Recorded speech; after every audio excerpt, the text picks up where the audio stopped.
قال الله تبارك وتعالى في القرآن المجيد والفرقان الحميد: أعوذ بالله من الشيطان الرجيم.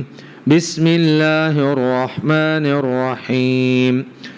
واذكروا إذ أنتم قليل مستضعفون في الأرض تخافون أن يتخطفكم الناس فآواكم وأيدكم بنصره ورزقكم من الطيبات لعلكم تشکرون. صدق اللہ العظیم. ہر قسم کی حمد و ثنا اللہ ذو الجلال والاکرام، خالق کائنات، مالک ارض و سما کے لیے، جس اللہ رب العزت نے ہم سب کو پیدا فرمایا اور وہی ہمارا خالق، مالک اور رازق ہے، اور لا تعداد بے شمار ان گن درود و سلام آمنہ کے لال پیکر حسن و جمال جناب محمد الرسول اللہ صلی اللہ علیہ وسلم کی ذات اقدس و اطہر پر، جن کو اللہ رب العزت نے تمام جہانوں کے لیے رحمت للعالمین اور رشد و ہدایت کا منبع و مصدر بنا کر بھیجا۔ کل 14 اگست کو پاکستانیوں نے یوم آزادی منایا، اور یہ آزادی اللہ کی بہت بڑی نعمت ہے۔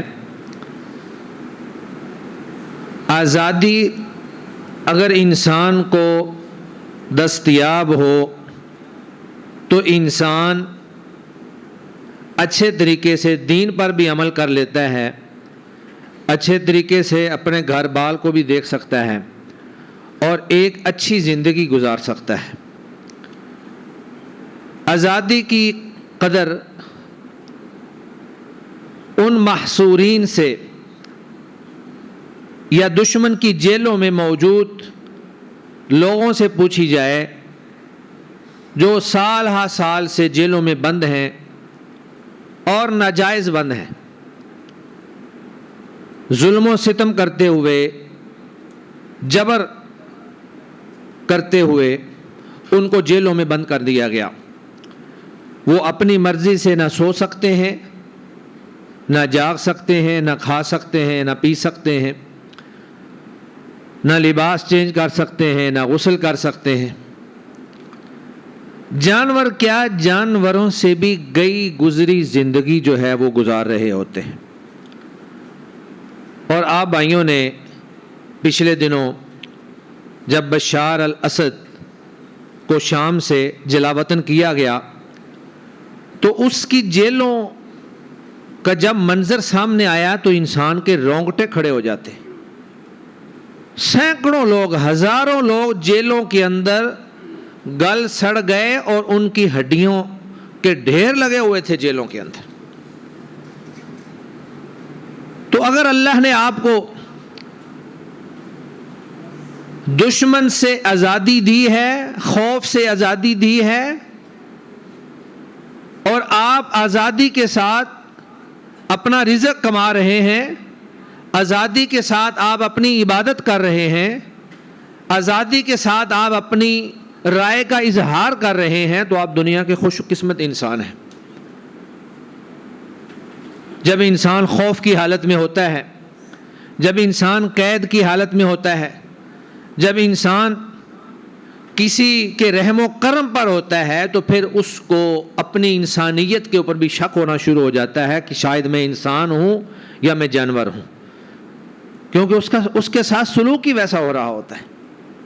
اس کے اوپر ظلم و ستم کے پہاڑ ڈھائے جا رہے ہوتے ہیں، اس کے اوپر جبر کے پہاڑ توڑے جا رہے ہوتے ہیں، اور اس کو اپنی انسانیت بھی مشکوک لگنا شروع ہو جاتی ہے، حتیٰ کہ اس کو اپنی زندگی بھی مشکوک لگنا شروع ہو جاتی ہے۔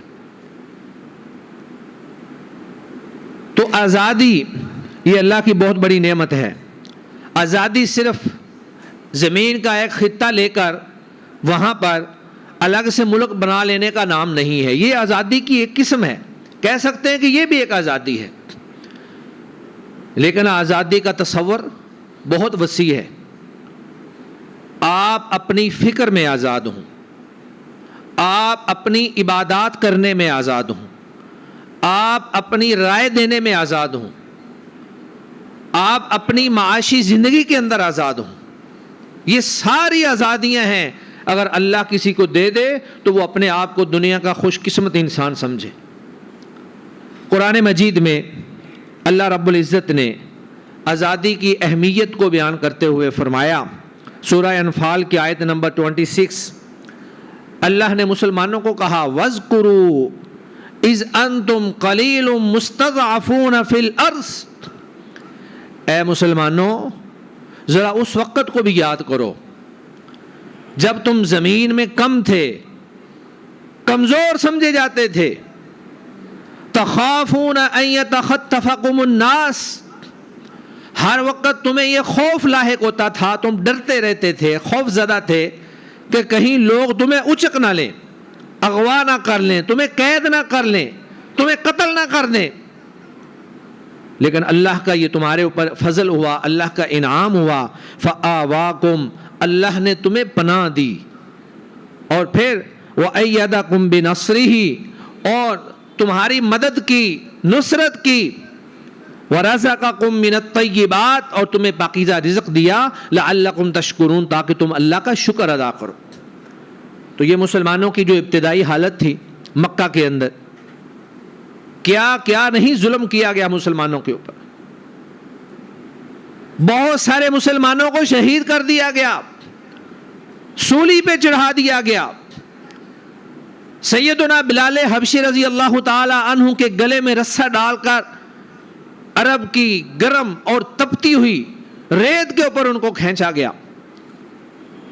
سیدہ سمیہ رضی اللہ عنہا، ان کو 2 اونٹوں کے ساتھ ان کی ٹانگیں باندھ کر ان کو چیر دیا گیا اور ان کو شہید کر دیا گیا۔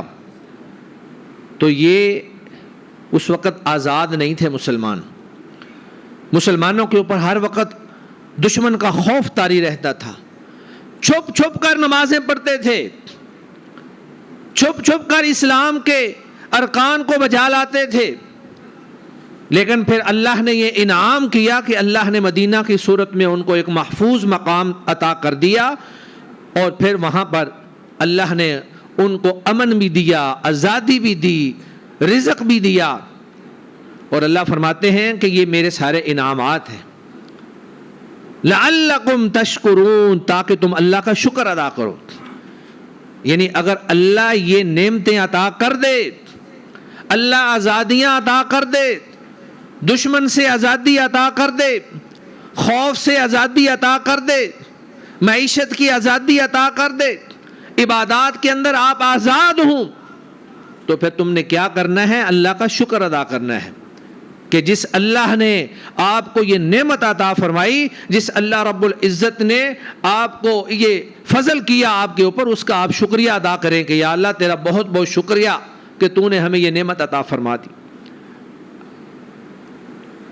تو آزادی کے حوالے سے ہی نبی کریم صلی اللہ علیہ وسلم کی ایک حدیث مبارکہ ہے کہ جو شخص من اصبح منکم آمنا فی سربہ معافا فی جسدہ عندہ قوت یومہ فکأنما حیزت لہ الدنیا، کہ جو شخص اپنے گھر میں اس حالت میں صبح کرے کہ وہ پرامن ہو، اس کو دشمن کا خوف نہ ہو، چوروں کا خوف نہ ہو، ڈاکوؤں کا خوف نہ ہو، لٹ جانے کا خوف نہ ہو، گھر کے چھن جانے کا خوف نہ ہو، دشمن کی بمباری کا خوف نہ ہو، گولیوں کے چلنے کا خوف نہ ہو، پرامن زندگی گزار رہا ہو، پرامن ہے، اٹھا ہے، کوئی پریشانی نہیں ہے، بڑی آزادی کے ساتھ، بڑے امن کے ساتھ گھر سے اپنی دکان پہ جاتا ہے، دکان سے گھر پہ آ جاتا ہے، کوئی اس کو پریشانی نہیں ہوتی۔ اللہ اکبر۔ آج فلسطین کے حالات کو دیکھیں، بچے، بوڑھے، نوجوان، خواتین، وہ کھانا لینے کے مرکز پہ جاتے ہیں اور ظالم اور جابر اسرائیلی ان کے اوپر بھی فائرنگ کر دیتے ہیں۔ یہ ساری باتیں ہمارے سامنے۔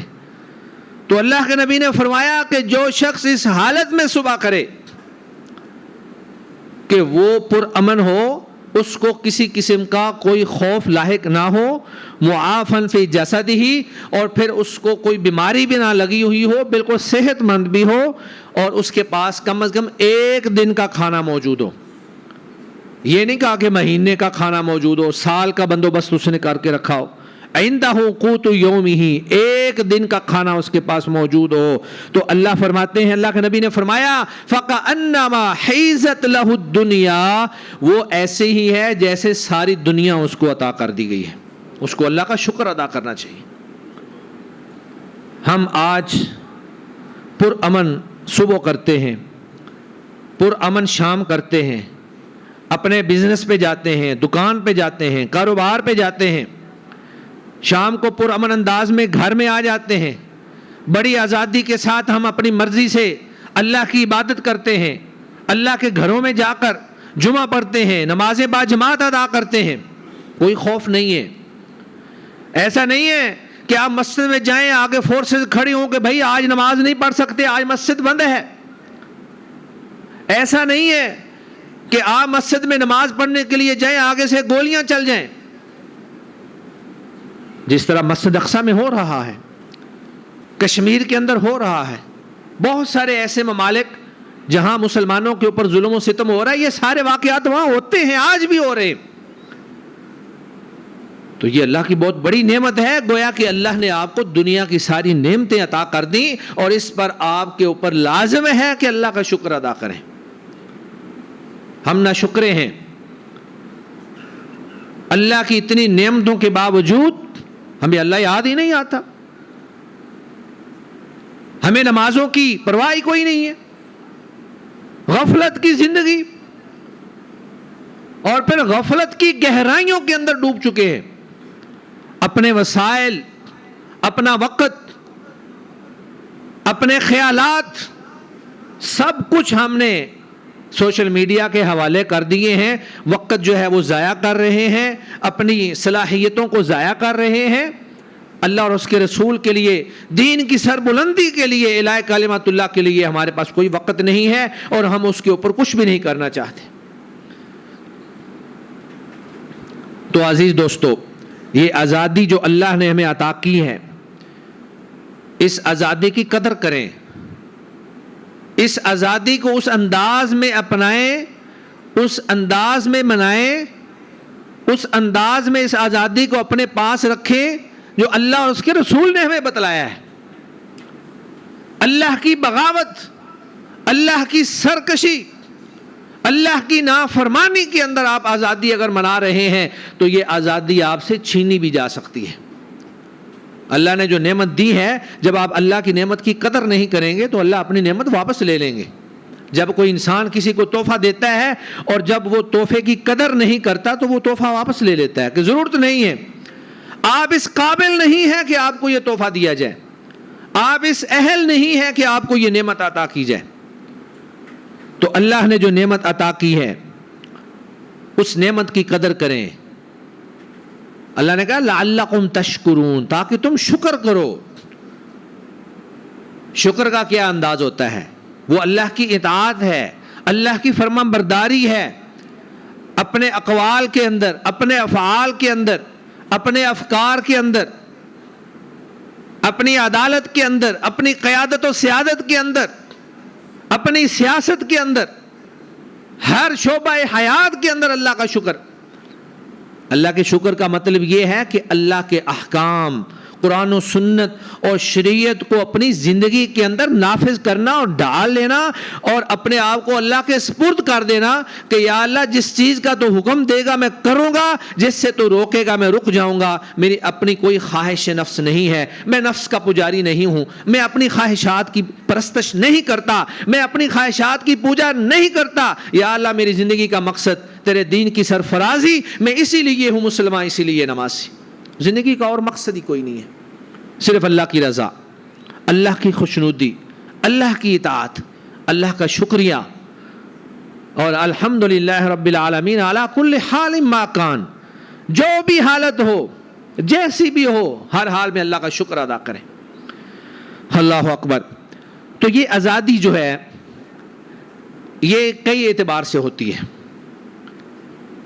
خطہ الگ مل جانا جہاں آپ آزادی سے اللہ کے احکامات کو بجا لا سکیں، عبادت کر سکیں، دین کا اور اسلام کا نفاذ کر سکیں، یہ بھی ایک آزادی ہے۔ اور یہ جو خطہ ہمیں ملا، یہ کس لیے حاصل کیا تھا مسلمانوں نے؟ جب جنگ آزادی جاری تھی تو ہر مسلمان کی زبان پر ایک ہی نعرہ تھا، پاکستان کا مطلب کیا؟ لا الہ الا اللہ۔ ہم نے یہ ملک اسلام کے نام پہ حاصل کیا ہے، یہ قومیت کے نام پر یا لسانیت کے نام پر یا صرف زمین کے نام پر یا دیگر مقاصد اور مفادات کے نام پر یہ ملک حاصل نہیں کیا گیا۔ اگر یہ ملک حاصل کیا گیا ہے تو یہ لا الہ الا اللہ کی بنیاد پہ حاصل کیا گیا، اور یہ دنیا میں واحد ملک ہے۔ آپ کہہ سکتے ہیں دنیا میں 2 ملک ایسے ہیں جو مذہب کے نام پر حاصل کیے گئے، ایک پاکستان ہے جو اسلام کے نام پر، کلمہ کے نام پر، لا الہ الا اللہ کی بنیاد پہ حاصل کیا گیا، اور دوسرا اسرائیل ہے جو یہودیت کے نام پر حاصل کیا گیا۔ تو جب اللہ رب العزت نے ہمیں یہ نعمت عطا کر دی، لیکن افسوس یہ ہے کہ ہم نے اس نعمت کی قدر نہیں کی، ہم نے اس کے مقصد کو حاصل نہیں کیا۔ جس نام پر یہ ملک حاصل کیا گیا تھا، جس کلمہ کی بنیاد پر یہ ملک حاصل کیا گیا تھا، آج اس کو اس ملک میں نافذ کرنے والا کوئی موجود نہیں ہے۔ جتنے بھی اقتدار کے عہدوں پر براجمان لوگ ہیں، وہ لا الہ الا اللہ کے فروغ کے لیے نہیں، لا الہ الا اللہ کو دبانے کے لیے کوششیں کر رہے ہیں۔ اسلام کے نام پر ملک حاصل کیا گیا ہو اور وہاں پہ مساجد کو گرا دیا جائے، جی یہ ہمارے شہر کی خوبصورتی کے اندر نعوذ باللہ خلل ڈال رہی ہے۔ بھائی مسجد وہ خوبصورتی میں خلل ڈال رہی ہے؟ اسلامی حکومت کا یہ فرض ہے کہ وہ مساجد خود بنائے۔ او بھائی اللہ تمہیں عقل دے، تم ایسے کرو جتنی مساجد ہیں ان کو خوبصورت انداز میں تیار کر دو۔ ترکی جو طرز تعمیر ہے، اسلامی طرز تعمیر میں روڈز کے اوپر جو مساجد ہیں اتنی شاندار بنا دو کہ لوگ دیکھنے کے لیے آئیں کہ ماشاءاللہ اتنی خوبصورت مسجد، اتنا پیارا اللہ کا گھر، اور تم کہتے ہو کہ نہیں جی یہ خلل ڈالتی ہیں، ان کو گرا دیا جائے۔ تو آزادی ایک تو ہے جسمانی آزادی، اسلام کی نظر میں ہر فرد، ہر مسلمان، ہر بندہ آزاد ہے، کوئی غلام نہیں ہے۔ اسلام سے پہلے غلامی تھی، لوگ جو ہیں لوگوں کو خریدتے تھے، انسانوں کی بولیاں لگتی تھیں، بازاروں کے اندر انسان کو بیچا جاتا تھا، خرید و فروخت ہوتی تھی، باقاعدہ منڈیاں لگتی تھیں۔ لیکن اسلام نے آ کر انسانیت کے اوپر یہ احسان کیا کہ غلامی کو ختم کرنے کے بہت سارے اقدامات کیے، غلام کو آزاد کرنے کی بہت ساری فضیلتیں بیان فرمائیں۔ اللہ فرماتے ہیں فک رقبہ، نیکی کے کاموں میں سے ایک کام غلاموں کو آزاد کرنا بھی ہے۔ اسی طرح نبی مکرم صلی اللہ علیہ وسلم نے فرمایا من آتق رقبۃ مؤمنۃ آتق اللہ بکل عضو منہ عضوا منہ من النار، کہ جو شخص کسی مومن غلام کو آزاد کرتا ہے، اللہ تعالیٰ اس کے ہر عضو کے بدلے میں اس کو جہنم سے آزادی عطا فرمائیں گے۔ اسلام کسی بھی مسلمان کو یا کسی بھی انسان کو غلام بنانے کا قائل نہیں ہے۔ جنگ میں اگر غلام آپ کے ہاتھ آ جائیں تو ان کو آزاد کرنے کے بارے میں اتنے سارے اقدامات کیے ہیں کہ اسلام کے دور میں اللہ کے نبی صلی اللہ علیہ وسلم کے زمانے میں، یا آپ کہہ رہے ہیں خلفائے راشدین کے زمانے میں، مسلمانوں کے علاقوں میں غلاموں کا تصور ختم ہو گیا تھا، کیونکہ اس کی فضیلت ہی بڑی بیان کی گئی۔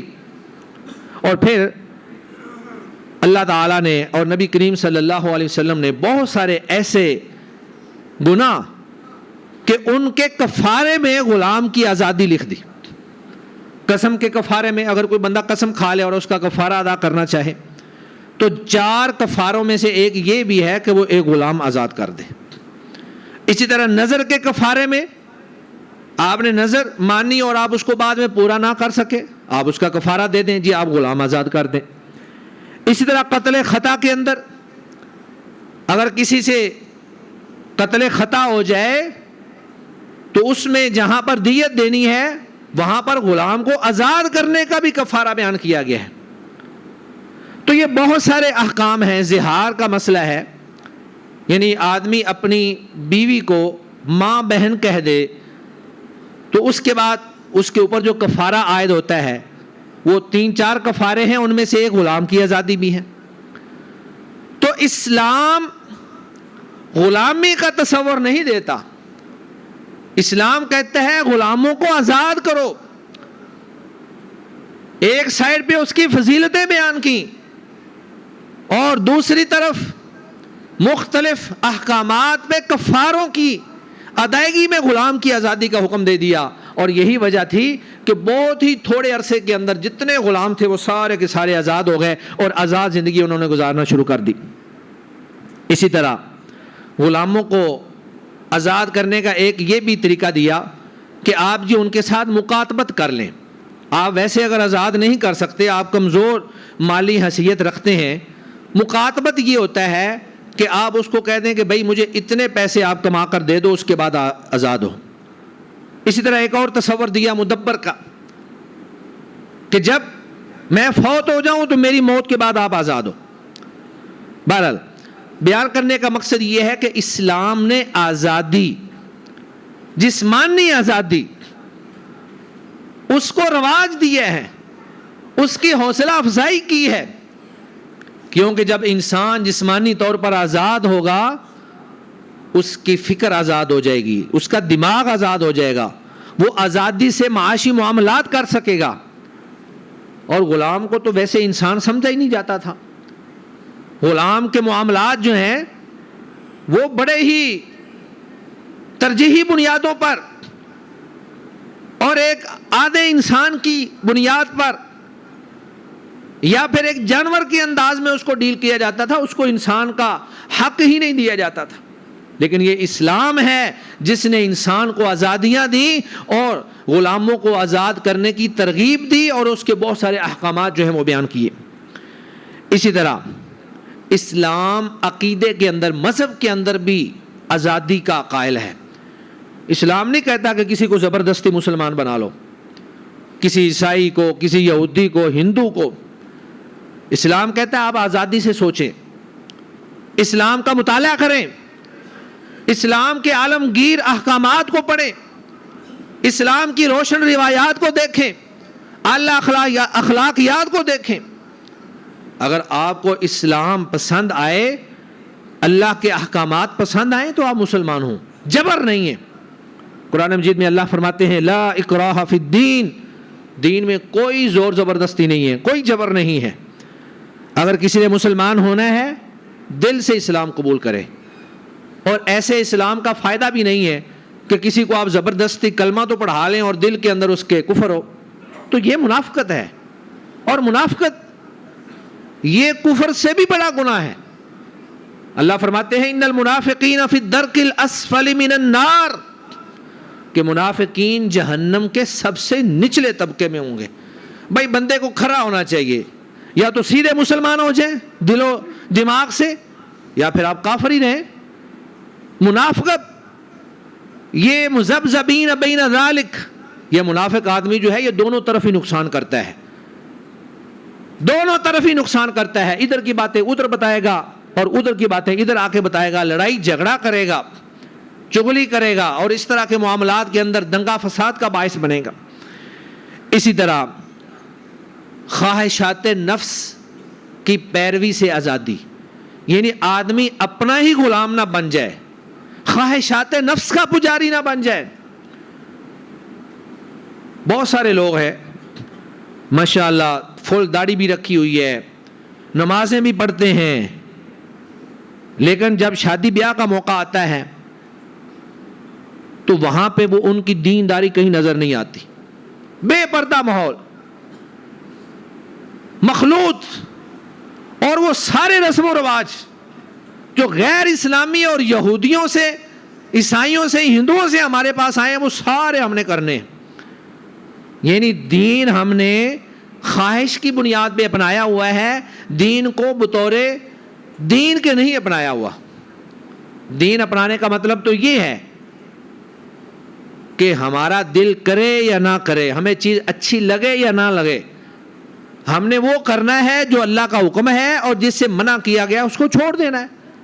عبد کا معنی ہے غلام. ہم اللہ کے غلام ہیں، اپنی مرضی سے ہم کچھ نہیں کر سکتے. لیکن آج ہم نے اپنے آپ کو اللہ کی غلامی سے نکال کر اپنے نفس کی غلامی میں ڈال دی ہے.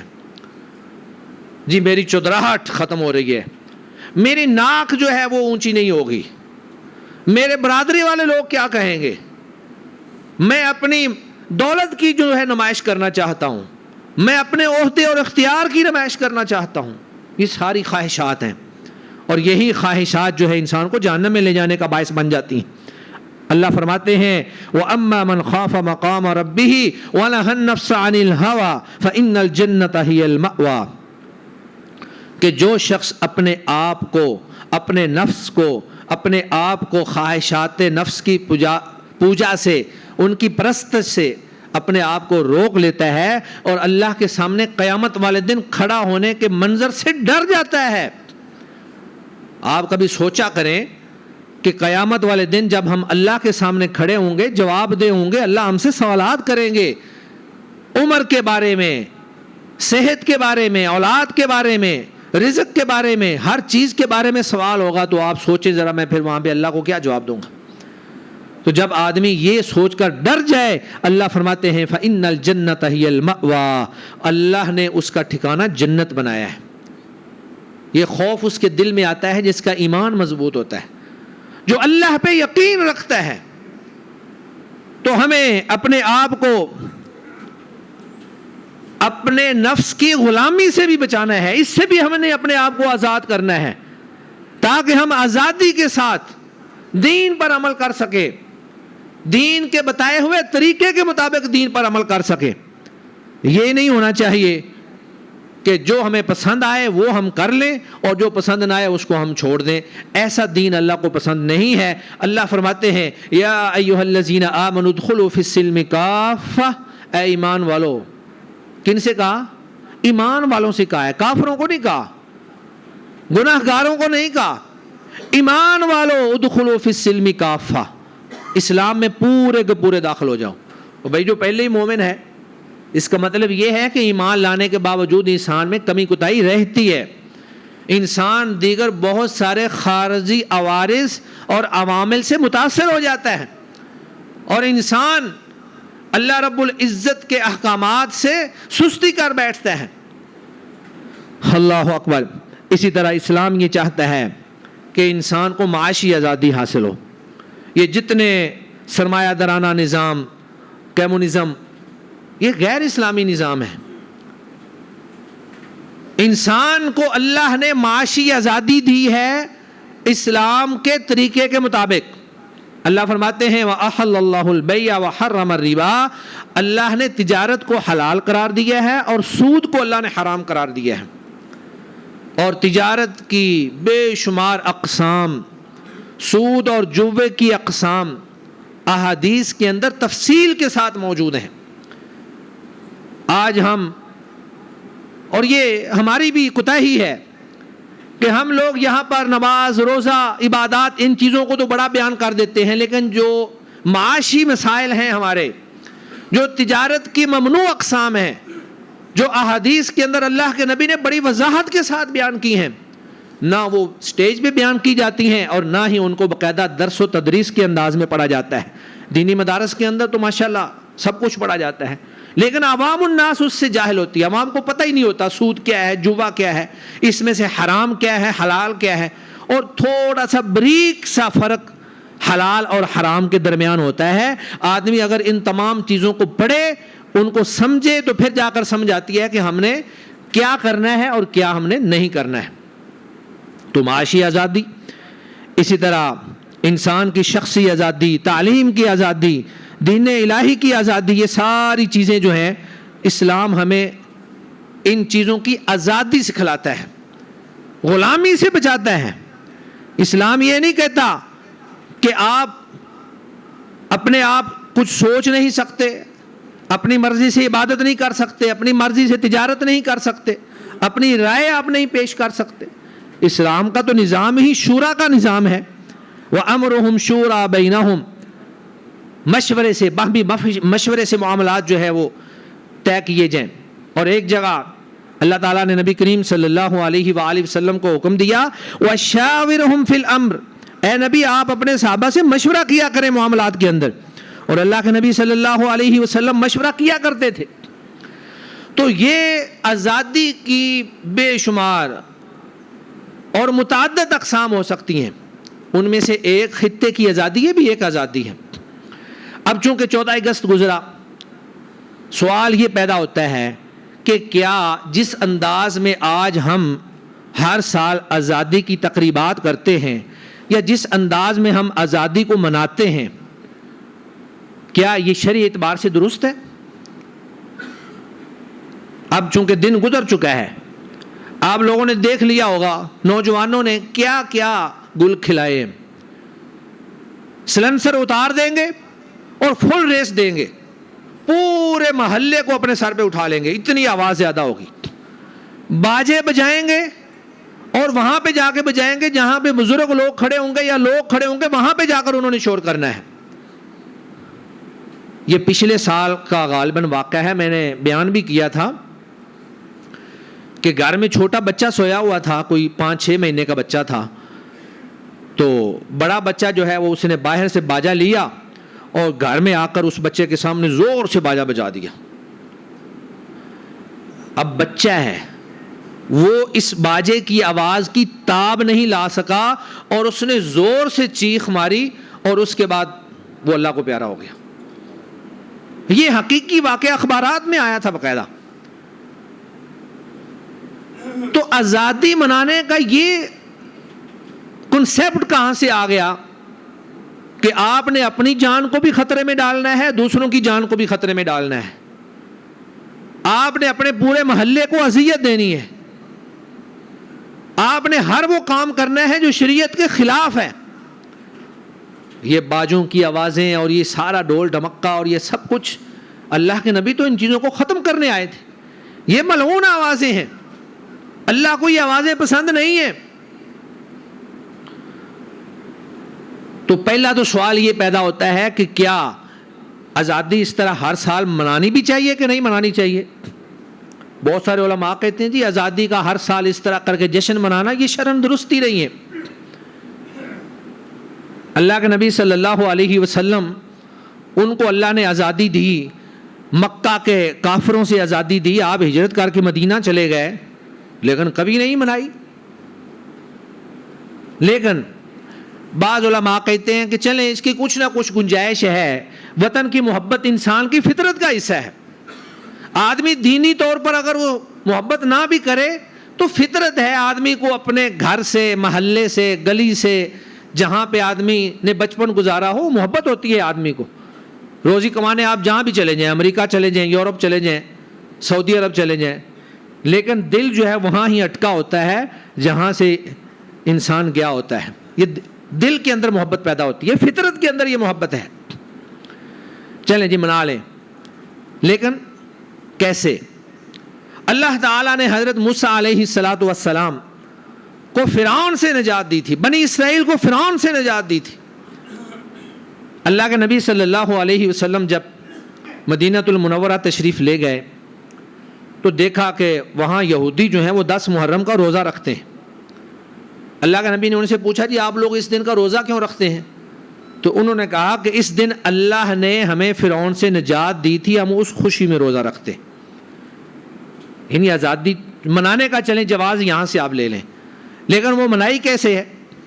اللہ کا شکر کر کے، روزہ رکھ کر، نمازیں ادا کر کے، توبہ استغفار کے ذریعے آپ اپنی قوم و ملت کے لیے، آپ اپنے ملک کے لیے، اپنی ذات کے لیے، مسلمانوں کے لیے، فلسطین کے مسلمانوں کے لیے، بھائی آزادی کو اس انداز میں اپنائیں، اس انداز میں منائیں کہ وہ مسلمانوں کی آزادی لگ رہی ہو اور غیر مسلموں کی آزادی نہ لگ رہی ہو، یعنی مادر پدر آزادی محسوس نہ ہو رہی ہو۔